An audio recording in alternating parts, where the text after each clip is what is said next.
Welcome to Drew Abides, everybody. This week's episode, we're coming from the Mississippi River, as you can well see behind me. Anytime I get a chance to come down here, I like spending time down here.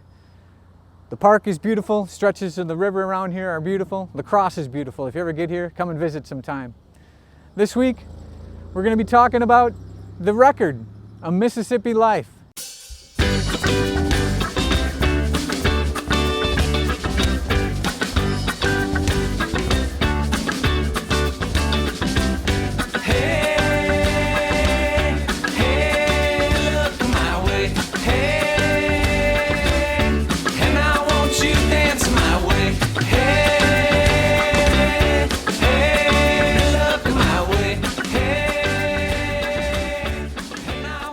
Why do I want to make a Mississippi Life? Why do I want to make a record? It's a chance to be on the medium that all of my heroes are on. An LP record, growing up and loving records and loving the look of them and all, and the presentation, the artwork, and certainly the sound quality.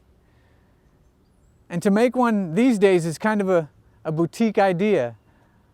Most artists are making records to download, and that we'll have our music downloadable as well, of course, but to make a physical record to hold in your hands, I'm so looking forward to that day, to have that. There's the music itself, the auditory, the listening, but there's the presentation that an album, the artwork that an album gives you, that can't be equaled. And that's why I brought on Al Franz, who's become a good friend now, graphic designer that's gonna help bring that vision to fruition.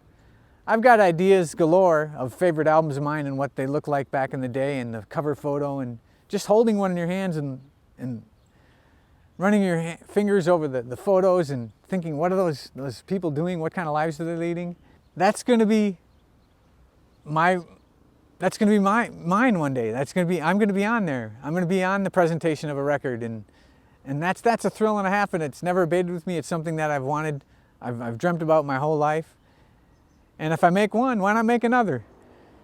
I mean, I can't stop the enthusiasm for this project. A disc, to sell it to somebody, or see it get into somebody else's hands and find my disc goes to Wyoming, or goes to Canada, or goes to Bora Bora, wherever.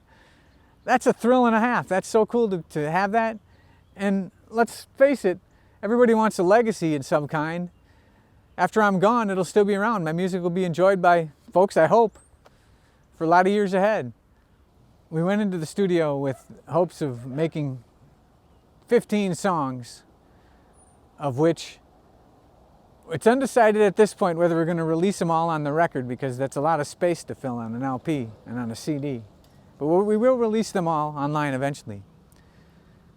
But the songs as a whole cohesion to go together, that's something just as important with what the songs are, is the tracking of the record and how they go together. And that's going to be interesting and fun. We got to figure out the times of the songs, but just the message that's in the songs, and what song should follow what song on the record, and what song should lead side two, and where the placement of these are. And that's so important, because having grown up listening to album sides, that was an exercise that I still enjoy today. An album side contains about 20 minutes worth of music. You sit down and you listen to 20 minutes worth of music. You don't listen on your iPod, you're not running to the store, you're not jogging, you're sitting down in your living room listening to an LP and paying attention to the music and the words that the singer is singing. Then you flip the record over, or you go to a new record and you got another 20 minutes. So you're taking a synopsis of what that artist wanted to say and what they wanted to present. And all that they put into that, it's their heart and their soul, and their brains too, about figuring out how they want to have it all mapped out. And that's going to be another piece of this puzzle. Dragonfly is the first single, and that's a no-brainer in this regard, because it's a rock and roll song that just kicks ass. It's a story song. Boy meets girl, across the country, travel, all the things that are staples of songwriting, yet if you tell it well, it can be a really special song. So stand on the corner, suitcase by the side. looking up the road beside it, wondering about where the night goes on. Did you make a lot of something? She was looking for the stars in the sky. She had these nights of coaxing on the wings of the dragonfly.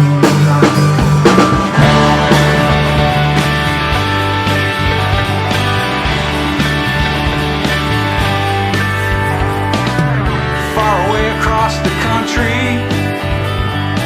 you stood out looking at that ocean tide. Sunset orange across the water,